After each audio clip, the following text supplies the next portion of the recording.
Continuity and consistency is one of my favorite things to talk about, actually, because it all boils down to the style sheet that copy editors keep, and that is the style sheet is a collection of all of the decisions that have been made around style. It's where I keep track of the characteristics of the character, everything about the character, their preferences, everything about location. So really, it's like that continuity director or the script supervisor in movies who's taking notes to make sure every single thing in the scene is consistent over time. That's the same thing in copy editing as well. We're actually keeping track of everything to make sure that those things that are not quite right do line up in the end. And it's very, for me, it's very fun. I'm a total nerd about that.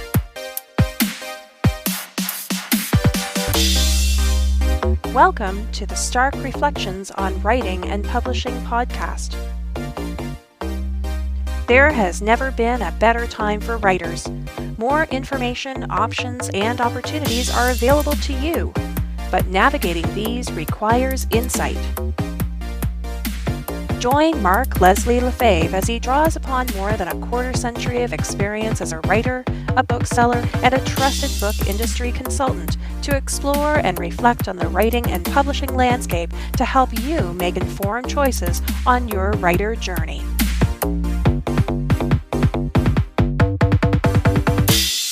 Hello, Reflectives, and welcome to episode 337 of the Stark Reflections podcast. This is your host, Mark Leslie Lefebvre. In today's episode, I have an interview with Erika Steeves. Erika is a copywriter and a proofreader with a decade of experience editing fiction and nonfiction books. She started out as a publishing assistant for a traditional publisher, learning the ropes from the inside, and after that, Erika started her freelance career and also founded ES Editing. And she also works as editor-in-chief of the HOZ Journal of Speculative Literature. We talk about all that and so much more. And that's coming up later in this episode. But first, a word from this episode's sponsor. This episode is sponsored by How to Write a Howling Good Story by Wolf Moon. How to Write a Howling Good Story from Wolf Moon's Super Secrets is the latest book published under Stark Publishing Solutions. That's right, my very own imprint, The Super Secrets of Writing by Wolf Moon. Your destiny awaits. And Wolf Moon has been called the guru of aspiring writers, and his Super Secrets of Writing has been hailed by professional editors, best-selling writers, and a respected Hollywood screenwriter as a new breakthrough in understanding fundamental story elements and how to make them work for you. There are proven results here. Wolf Moon Super Secrets have helped countless writers launch their careers, become #1 bestsellers in top fiction categories, and win coveted international awards. Moon's award-winning masterclasses continually sell out, and many unpublished writers taking his workshops achieved their very first professional sales. Now, you can save years from your learning curve.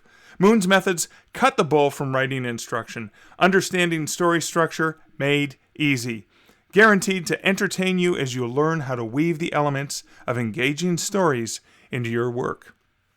And if you're looking to get How to Write a Howling Good Story, well, it's available anywhere you can find fine books. But between the middle of December 15th, 2023, and the end of the month, it will be part of the Smashwords end of year sale where you can get the ebook for 50% off. No coupon code needed, because when you go to the link at the Smashwords store, and you'll find the link in the show notes at starkreflections.ca, you'll be able to pick up this fantastic book and begin to discover the brilliance of working with Wolf Moon's Super Secrets in How to Write a Howling Good Story.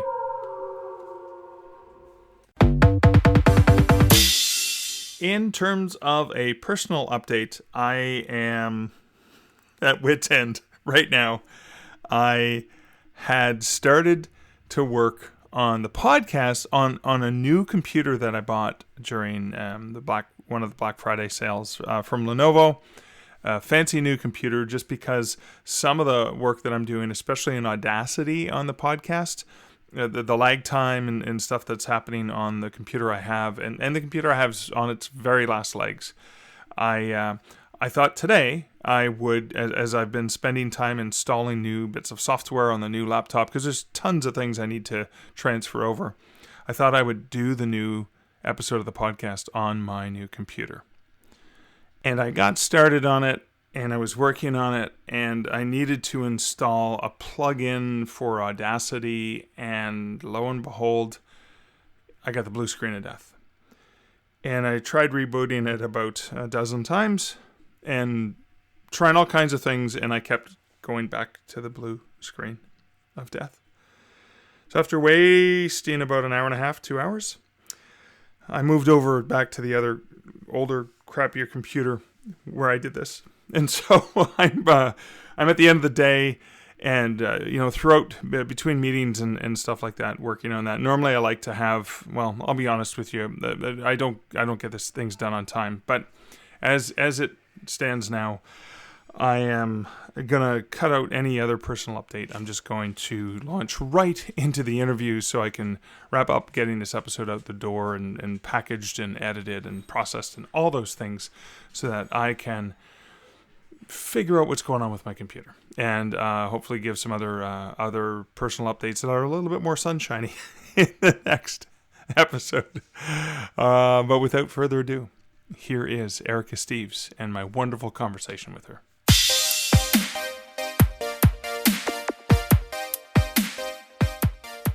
Erika, welcome to the Stark Reflections podcast. Thank you so much for inviting me on. Well, I'm so glad you had a chance. I think we met each other actually at the Waterloo Book Festival in Uptown Waterloo, if I remember correctly. Yeah, that's right. Yeah. Yep. And I was excited to learn you're not only a Canadian editor from my region, but you specialize in the speculative science fiction, fantasy, and all the speculative sort of realms. Yeah, that's right. That's why I gravitated towards your booth with all of the cool books. All the creepy stuff and the skulls. Yeah, and the skulls and skeleton and all that. Okay, so before we get into your editing work, your life as an editor, how did you get involved in that writing, editing life? Where did it all start for you? It all started after I finished grad school. I did a master's in philosophy, and I thought I would definitely end up somewhere in academia, but that didn't end up happening. I just decided it wasn't for me, and I ended up getting an editorial internship at a small traditional publisher in Newfoundland. And so I got the opportunity. Yeah, I got the opportunity to learn from the inside. The managing editor taught me all the stuff. I got to work with everyone in the production involved in producing a book. I was actually, for that year that I did my internship and then got hired on, I was the one reading this quote unquote slush pile. I was the one reading all the submissions and, pitching my favorites and things that I thought would be really good to the team at the team meetings. So I learned a lot as an in-house editorial assistant, publishing assistant type of role. And then after a year of that, I decided that starting my own business and going freelance was the way to go for me. And so that's what I did in 2012. And from there, I started taking on all sorts of different types of editing projects, mainly in academia, like helping professors and students with their stuff, and then taking on book projects and then different nonfiction book projects. But then a couple years later, maybe more than a couple, honestly, I remembered how much I enjoyed copy editing and proofreading fiction when I was working in-house. So I decided to pivot more of my attention to the fiction side of things, and especially speculative genres, because that's just what I love to read and what I'm most interested in. So I did that I want to say 2019, 2020. And then from there, I've been really focused on helping indie authors and small presses polish and refine manuscripts. So it's kind of a dream job, really. Wow, no kidding. And I want to take us all the way back to the East Coast of Canada. So you worked, is it okay if I ask what publisher you worked with in Sure, I Newfoundland? worked for Breakwater Books in St. Awesome. John's. Yeah, Fantastic publisher. Yeah. yeah. Were you already in Newfoundland with your degree or with your No, no. graduate? No? I did my master's in at Brock University in Ontario, Okay. All and right. then with my partner John, we moved to Newfoundland because he started his PhD Ah, at okay. So Memorial because I was University. wondering what brought you all the Yeah. way to the beautiful East Coast of And Canada. once there, I was like, oh, I could, I was trying all sorts of things and I decided, oh, I could apply for this Oh, wow. internship. And so I got it. And I love the fact that you got your feet wet at a publisher that was small enough that you got to do a little bit of everything. I mean, you were reading the slush pile. I mean, which I know for people who are seasoned in the industry, it's like, yeah, I'd rather someone go through it first and I look at the best of the best. But you got this wonderful opportunity. Not a lot of people get an insight on, I think. Yeah, I learned so much from that experience actually because it's a double-edged sword. I read so much stuff I liked, but I knew wouldn't make it because of all sorts of reasons. And that's sort of what prompted me to do my own thing because I was like, there's so much good stuff in here, but I know that because traditional publishing is so competitive and they only have so many spots and Right. they're doing what they're doing, I wanted to work with those really awesome indie authors that were reimagining things and doing their own thing and being potentially successful at it. So that's where I got the idea of, hey, I could do this. I love the fact that at the time that self-publishing was starting to build, right? 2010 through 12 through 13, it was Yeah, an option now that was becoming more and more realistic for people. That you recognize the value and that just because a book isn't published by a publisher doesn't mean it's not good. It's just, they only have 6 spots this season exactly. and there's 29 fantastic manuscripts. How do you pick the top 6? Okay, when Yeah. that's where the different editors, right, they kind of fight for the right. So like, no, this is the one we all like. Okay, great. And then this other great manuscript goes off to another publisher, or that's where you as a freelance editor can help an author make it even better, right? Yeah, right, exactly.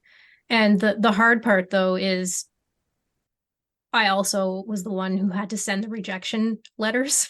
And that was Yeah. really hard Yeah, because it's hard to like break the heart of a writer, right? well, and I tried to personalize them, of course, but it sucks for everyone. Yeah. But so then you started to do the freelance stuff where you're taking on.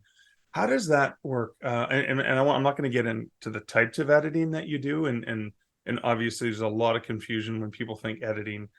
They gravitate towards, oh, it's proofreading. Well, that's one element of one type of. But before we get into that, you're an editor with this experience. How do you find clients? How does that work? Do you join an association? Do you get listed on different resource pages? So several things. Yes, I'm part of two associations, ACES, the Society for Editing, and the EFA, Editorial Freelancers Association, and each of those have directories. So those are potential points of contact with me. But then I think recently I've been getting more clients through social media just by showing up, by content marketing, writing my blog, my newsletter, and just being helpful and interested Right. in people. I think that has gone a long way for people gravitating towards me because they see me talking about the sorts of books that they also like and the fact that I'm enthusiastic and curious and interested. So that is another I don't actually know the answer. I don't know how it happens, but people find their way to me and it's it's sort of mysterious thing.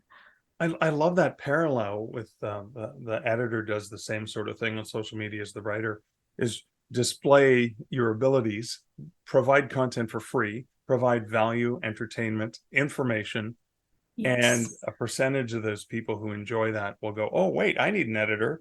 And Erika edits the kind of stuff I write, right? That, Yeah, and it's about connection and community as well, and finding the communities of writerly folks that you really connect with. that's fantastic. So When you first decided to hang up the shingle, what was the process like? So did you have to register for like a business name and all of that other, like some of the Um, logistics? as a solopreneur, there isn't that much involved other than intention.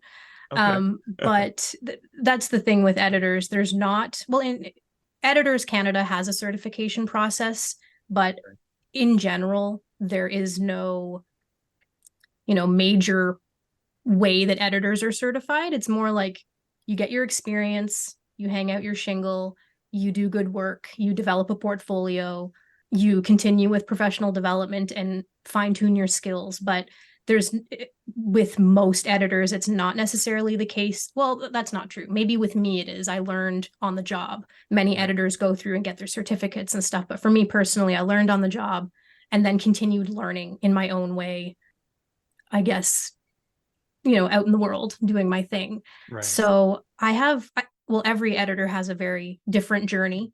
And so mine involved joining associations, learning from my peers, getting mentorship from other editors more senior than myself, doing things that I wanted to do. And then I was able to find my initial first clients. And then from there, things snowballed and word of mouth. Yeah. Yeah. And I imagine a lot of clients come because a writer that works with you says, Yes. "Oh, this is who I use," and then of course, and this happens with writers all the time. I love my editor. I've got things scheduled with my editor or whatever, but if I recommend my editor too much, she might be too busy for me. Yes. There's always that worry. It's like, yeah, they're a great editor, but don't use them too much because I want to make sure I don't want to have to wait 9 months for the next. Yeah, make sure they're available when I need them. Yeah, that's a weird catch-22 we find ourselves in with recommending people. It's like, yeah, I want to recommend you, but I also want to make sure I can still hire you too. Okay, so speaking of which, you edit very specific types of, or you prefer to edit. So do you have a preference, or do you edit beyond that preference as well? I do edit beyond my my preference of speculative fiction. I edit nonfiction. I have many interests. I consider myself a multi-potentialite. And if you don't know that word, go down the rabbit hole and look it up. It's great. It's just someone who has many interests, does many different things. And as an editor, it means that I like variety. So if I'm editing a lot of speculative fiction, that's great. And maybe I'll take on nonfiction proofread from a publisher, or maybe I'll take on, some other nonfiction big idea book, a business book, or, I like the variety. But that said, right now I'm really most interested in the fiction copy editing side of things. It's sort of my jam. I've done a lot of different other types of editing in the past. And so like right now, I'm very sort of hyper focused on it, but it hasn't always been the case. Okay, so you mentioned that you're enjoying the speculative fiction copywriting, but can we talk a little bit about, do you do other types of editing and what those other types of editing are? Because a lot of times writers hear editor and they think it's just all one big thing, but it's so nuanced, right? Yeah, that's right. I think when writers think of editors, they have an image in their mind of, someone who's going to, with their big red pen, and they're going to slash mark up the text and be really mean and scary. But that's not, almost never the case. Honestly, we're very nice. The type of editing that I specialize in is copy editing and line editing. So that's at the sentence level. And that is a little bit farther down in the process than you might expect if you just think editing is one thing. So to backtrack a little bit, there are developmental editors who work on the structure and the big picture of the book. So that those are the people that comment on the plot and the scenes and the order of things and the character arcs and really making sure the story works for the reader. There are editors who do manuscript assessments and evaluations. So that's even, farther up the chain. So that's like, oh, you've finished a first draft or a second draft. I'm going to come in and give you some high level feedback on what's working and what's not. Right. And when all of that is sort of settled and the author is really happy with the structure and the foundation, and they're ready to move on to the language edits, those are the very detail oriented editors, the line and copy editors like me, who come through and really polish and fine tune at the sentence level. And that encompasses everything from consistency, clarity. It's not just where do commas go. That, of course, is part of it, but Right. it's everything to do with the cadence and the rhythm, and everything to make sure that the future reader is completely immersed in the story. So any pitfalls or anything I see at the sentence level that I can flag and make suggestions about, I will do that with that future reader in mind. Cool. And it's interesting because you're working at that detailed level on the manuscript and helping refine and polish it. Clarity is very, very important. I mean, it was like, yes, I know, you don't want to overuse dialogue tags, but I don't know who's speaking here, or any of those things. You call those things out. But also, I mean, you're probably going to pick up continuity issues, right? With even character or perspective or scene changes or stuff like that. So it's almost like you can't help but do some of the, not development, but it feels like the developmental editing, where you're thinking, hey, wait a second, this character said this here, but then they contradicted themselves there. Unless that's part of demonstrating that they lie, is that a mistake? Exactly. And continuity and consistency is one of my favorite things to to talk about, actually, because it all boils down to the style sheet that copy editors keep. And that is, the style sheet is a collection of all of the decisions that have been made around style. It's where I keep track of the characteristics of the character, everything about the character, their preferences, everything about location. So really, it's like that continuity director or the script supervisor in movies who's taking notes on to make sure every single thing in the scene is consistent over time. That's the same thing in copy editing as well. We're actually keeping track of everything to make sure that those things that are not quite right do line up in the end. Yeah. And it's very, for me, it's very fun. I'm a total nerd about that.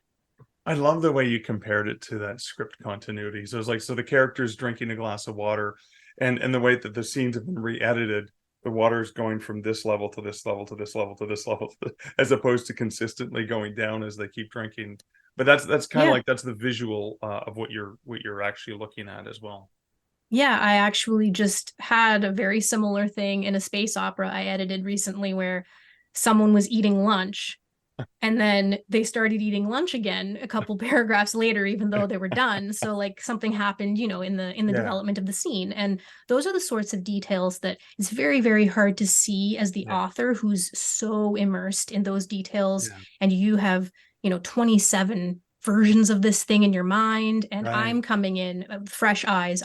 I'm seeing what is in front of me on the page, whereas the author, it's just so hard to see the words as they are.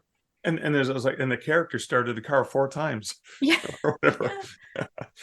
Anyways, okay, that is fantastic. Thank you. So in terms of editing itself and copy editing itself, what's something that you think authors, or you wish authors knew more about, that maybe they misunderstand about copy editing?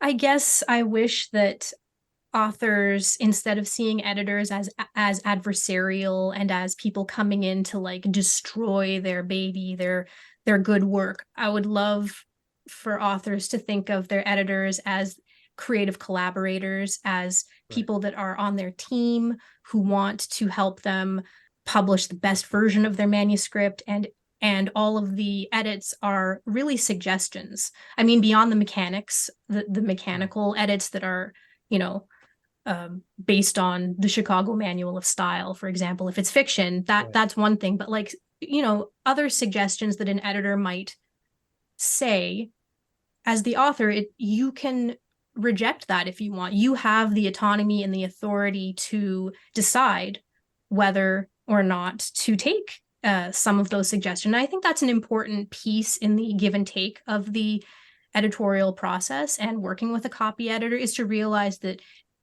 many edits, and let's be honest, all edits are suggestions. And a good editor will know how much to justify, like how much is useful to explain, okay, this is why I'm doing this. The car was started 4 times, and that might draw the reader out of the story. Explaining why I'm suggesting things is important. But I would love to emphasize that creative collaboration piece, and that editors are completely on your team. That's great, because a lot of writers, even if they're the one hiring the editor, will think, oh no, I have to change this.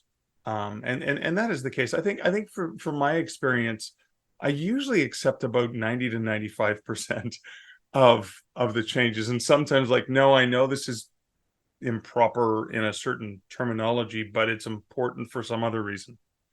Or whatever, or it's just one of my precious things that I just refuse to change. And you're allowed to be stubborn, I guess. Okay, so that's kind of cool. In terms of how does that work then? So if I'm looking for an editor, or writers out there looking for an editor, and they check you out, what's the process like to figure? Because again, it's a relationship. You're going to figure out, is this going to work for both of us? Is this going to be something that we both bring value to, and we can both enjoy? Because I think being miserable as an editor or being miserable as a writer is not going to make for a good relationship, right? Absolutely. It's super important to find that right fit between author and editor. And my process usually begins in direct messaging on Instagram. And then from there, I will suggest that they go and fill out the contact form on my website. There are a few additional questions where I ask about any deadlines, basic stuff like word count, genre, what's it about? Give me an idea of your story. Send me a representative sample. That's another thing. I would provide a free sample edit, and that's a really good chance for the author to see how I would deal with feedback, how I would give feedback, rather, the sorts of things that I look for. And then the author can be like, okay, this is what I expect. I really like this feedback. I really like how, she asked questions and delivered her feedback, and it was very constructive and helpful and useful. So you get a taste of that with the free sample edit. And then I also often offer like a free 15-minute Zoom call. So that way face-to-face is very useful to get a feel for the person and how they interact, how they communicate. And then all of those things after that, I would provide like a custom proposal with when I would start, how much it would cost, and then the author can decide, yes, I would like to move forward, and from there would sign a contract and all those other details. All that fun stuff. That is fantastic. What is the typical, and I know it probably depends on the after you've seen the sample, you probably have an idea of the hours of work that it's going to take versus the hours of work that something can take rather than the hours of work that something's going to take. But what's the typical rate range that you usually use? For how many hours it'll take? Well, I mean, when you look at a manuscript, and let's say it's like an 80,000 page, near real time science fiction, near real science fiction novel, 80,000 words, and it's gonna, I don't know, maybe it's moderate in terms of the amount of work it's gonna take to polish it. Yeah, what I would typically do is do my sample edit and time myself. Okay. And then recognize that it's probably definitely going to go faster when I get a sense of the whole novel and I've edited stuff, it'll go faster. But then you just get a real good sense of, okay, in general, this will take between this, I don't know, like 30 to 50 hours, 30 to 40 hours. I don't know, you get a sense of it from the sample edit. I often, when I think of it, ask for the full manuscript as well, so that I can just see the full scope, but not all the time. Well, that way you can look at you can work on the sample, but then you can also get a feel for, because I mean, I'll be honest with you, sometimes the sample might have been something that has been written and rewritten and rewritten and re-edited and repolished, and it's almost perfect. And then the whole rest of the manuscript is first draft, right? Yes. That can happen. That's why I ask for the sample from the middle. Yeah, give me some sort of sample that I can just kind of have a look at and enjoy. Okay, that is fantastic. So As an editor, I know there's red flags that authors often have for different professionals that they work with. For example, I always say any marketer who guarantees you X amount of sales or whatever results is probably a scammer, because there are no guarantees. You can never guarantee anything in marketing. That's the joy. The world's biggest publisher still can't figure out, for every 10 books they publish, only 2 of them are successful. And yet they're some of the smartest people in the publishing industry. Anyway, that being said, there are red flags for authors. What are some of the red flags for editors? We're working with certain authors. What you just said is one. So if the editor is promising perfection on their part, that they will find every single error in this whole thing and it'll be perfect, that is a red flag, because that is not humanly possible. Right. Of course, the editor is going to do the best that they possibly can, but there are certain error rates that are quote unquote acceptable, because Right. that is just the nature of the human mind, that it can't get 100%. But also, if they're guaranteeing, like you were saying, if they're guaranteeing that this will become a bestseller because you hire me, that's also a red flag, because those big promises are not always possible. Another red flag would be if there's no contract whatsoever. Contracts are really important for both parties. It lays out the expectations of what will be involved in the edit. If I'm doing a copy edit, what does that mean? Because as we know, that means something slightly different to every editor. Right. Will the copy edits involve some line editing? What are the sorts of things involved in the scope of that work? So the contract is super important. And if it's not there, if the editor doesn't offer it or flat out refuses, that's a huge red flag. Another one is if the editor is promising something too good to be true, like the price is so ridiculously cheap, and they say they can edit your 80,000 word science fiction novel in 3 days. It's too fast. To do a proper job requires weeks and weeks and weeks of very diligent, meticulous work. So too cheap and too fast, those are red flags. Okay.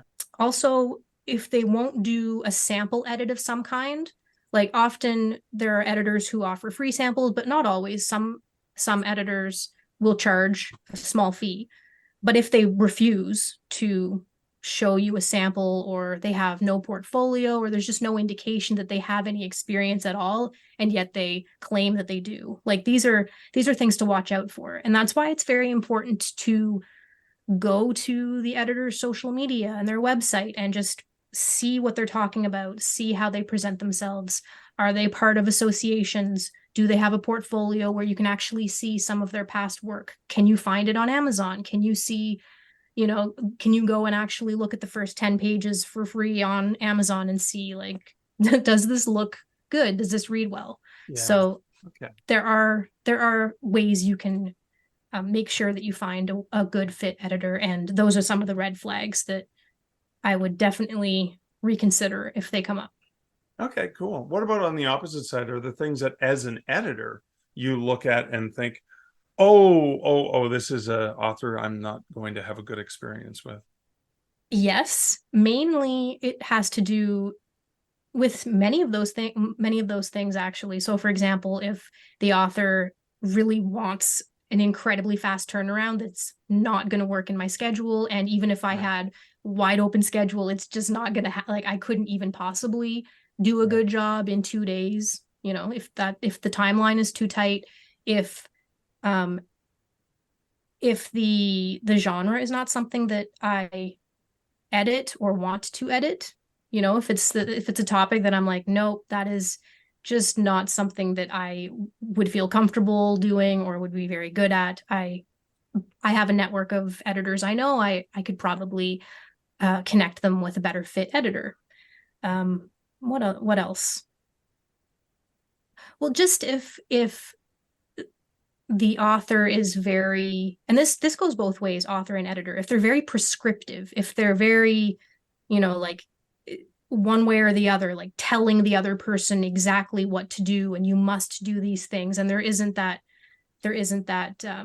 sense of collaboration and listening and understanding the role of both parties, that can you can get a sense of that by talking to someone Right. and it pretty fast, just to see if you mesh with someone, because you don't mesh with everyone, and that's just natural. And that's where that Zoom chat, for example, is great, because it can help uncover some of those potential issues or demonstrate that this is going to work out really well. Yeah, another one I just thought of too is if an author doesn't seem as concerned with details and quality as I am. So if they say, "Oh, it's fine, like just do a quick proofread. I don't really care about these types of things." And I know as I've never myself, been to Chicago. I don't care about their style. yeah, exactly. And I just know, like, this is how I edit. I will go into these sorts of details. It's just not something that I really want to gloss over, that I'll just know, okay, there are other editors that do things differently than I do. Maybe I can Right. connect the author with someone that will, Mhm. just be a better fit. Oh, that's awesome. Well, so speaking of good fits, how does an author find the right editor? What are some of the tips or suggestions? Like I said, you can you can search hashtags on social media to find the sorts of editors that specialize in your genre. You can go on certain association directories, and those have very detailed filtering. So if you're like, I want to see all the editors that do fiction and this, and this, you can get a list. You can talk to other writers that you know, especially within your circles that write the same genre that you do, and ask them, like, hey, do you know a good editor who works in these realms? And you'll often, simply by asking around, be able to find your way. That's cool. And then it's not enough. So you started off working with a smaller Canadian publisher, and then went into freelance, created your own business, did that. But you're also involved with another publisher. That's House of Zolo, as I understand it. Yes, that's right. So in 2019, 2020, I got involved with a small collective of creatives and writers who formed a small indie publisher called House of Zolo, and that specializes in speculative fiction. And we do anthologies. We're actually on our fourth one now. It's going to Oh, be cool. published in the fall. What's it going to be called? We've It's called the Journal of Speculative Literature, Volume Oh, 4. So the okay. first two we did actually is an interesting story. The first one, we put out a call for submissions, not really knowing exactly what we were doing. And we got so many quality submissions in, like upwards of 300 short stories from Wow. around the world. And we just had too many for one volume. So we published volume 1 and 2 sort of in short order. Wow. Okay. And that also included poetry, by the way. And then the third one was climate change related, and the fourth one coming up is the theme is artificial intelligence. So Oh, I'm hot very topic. Yeah. I'm very excited about that. So, all the stories involve cyborgs and robots and sentient beings, Right. and, like near future to way in the far future, all sorts of stories, taking up the theme of what it means to live with artificial intelligence, the good, the bad, and the ugly. Right. And yeah, it's been one of my favorite things to work on this year, actually. So I have to say, speaking of artificial intelligence, one of the things that I've built into my own process as a writer, in order to, for a couple things, to save time, energy, sweat, and hair pulling from the editors I work with, is I'll run my manuscript through Pro Writing Aid to tidy up some of those really ridiculous habits of mine that I always put on the paper and drives my editors nuts. So I can maybe clean some of those things out so that by the time it gets to the editor doesn't want to can me. The editor is like, you know what I mean? Because it's kind of like, oh my God, Mark, if I have to tell you one more time to stop using this phrase or whatever, this repetitive Yes. clause, anything like that. So, I mean, I've leveraged AI in a way to help me save money and anxiety from Yeah. editors I work with as well. But I imagine are you yet seeing stuff come in where obviously no reasonable human who understood the English language had a crack at this manuscript? You seen any of those yet? I honestly, I haven't. So I know, and Not it's even been in the submissions to the journal? no. So this is Really? interesting. In the submissions to the journal for volume 4 with artificial intelligence as the theme, we even said, hey, if you want to try writing a story with artificial intelligence, just let us know you did it and tell us Okay. why. And honestly, we didn't get very many. And the few that we did get were very like interesting collaborations. It wasn't just like someone used ChatGPT and then submitted Yeah. that. So no, I haven't seen any really obvious things like that. I know there are stories out there about it happening, but personally I have not experienced it as an editor. You've probably just experienced this isn't the theme is AI, and somebody sends you historic cat fantasy or something like that, no AI in it whatsoever, and you're like, yeah, but it's a good story and I wanted to send it somewhere. Yeah, You must have exactly. seen those stuff like Yeah. that, right? Yeah. Always But fun. going back to Pro Writing Aid and those AI powered tools, those have been around for several years now, and Yeah. they're very good for authors to see, where am I repeating myself? What are the sorts of words that I overuse? What, are all my sentences the same? Do they all start with the same word? Like, it's very good for that sort of thing. And I think that's a very different beast than ChatGPT and Right. those sorts of generative AI tools that have come online in the past year. I can't really speak to how that's going to change publishing as such, but I do know that it is a big deal, and there are some very serious concerns. But Yeah. personally, right now, I am not seeing Right. in my direct experience with clients, I am not exactly seeing what that's going to look like yet. Right. And we know that in certain circles you can't even raise the term AI without some people losing their minds and fighting, and I can't talk to you anymore. Yes, You it's know, very it's divisive. so divisive, which is kind of a really scary and frustrating, because I think of, the writing community, right? We're all in this in some way together, even if we don't work together. It's all part of the same nature. So that it really scares me whenever we have hot topic issues. In a lot of Me too. spaces, it's exclusivity to Amazon versus publishing wide, and in other places, there's all kinds of Yeah. hot topic issues. But okay, cool.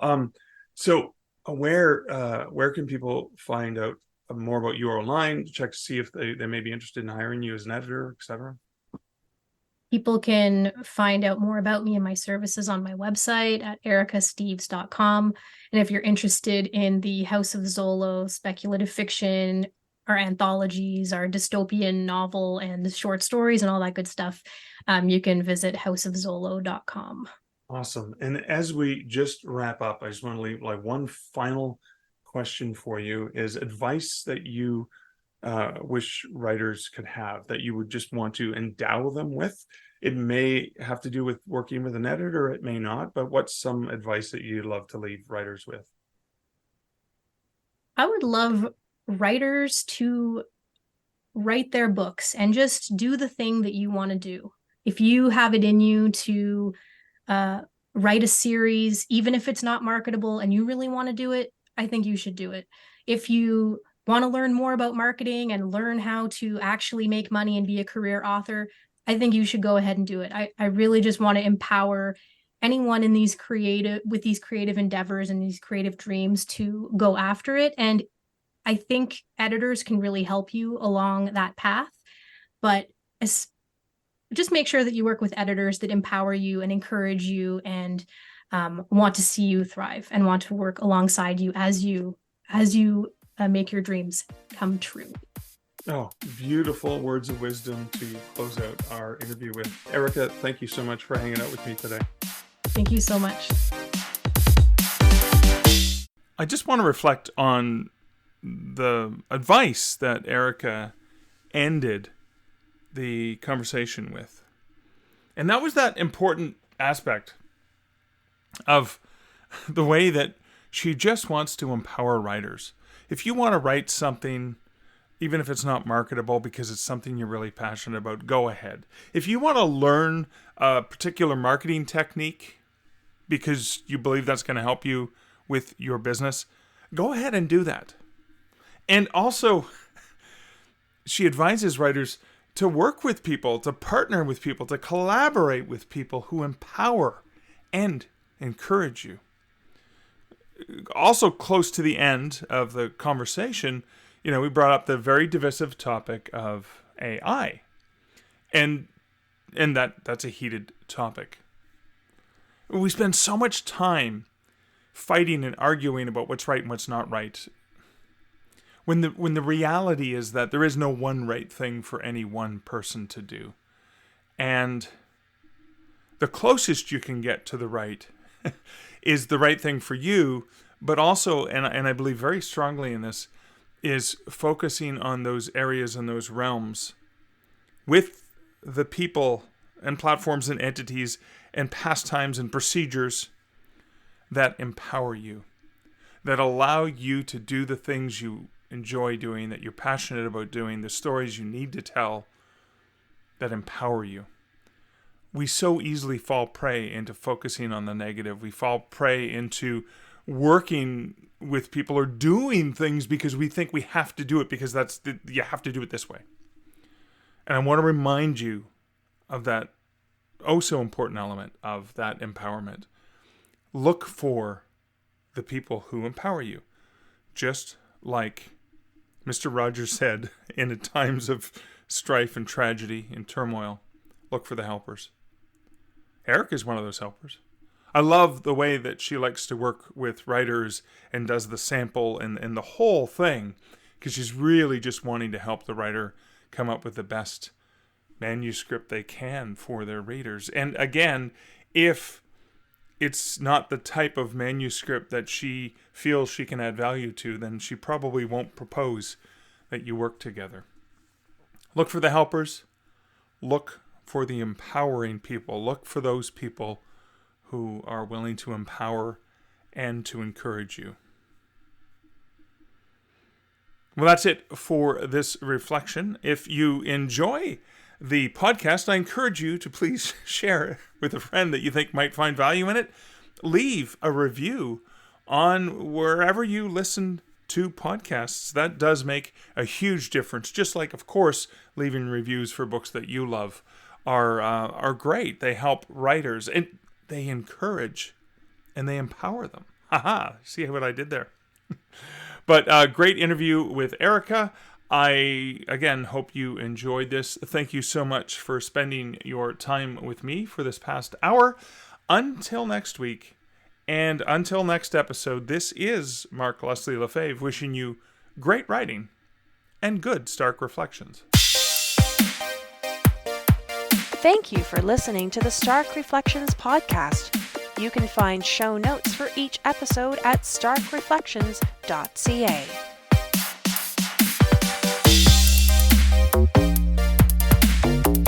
The music for this podcast, Laser Groove, was composed and produced by Kevin MacLeod. Check out more of Kevin's great music at incomptech.com.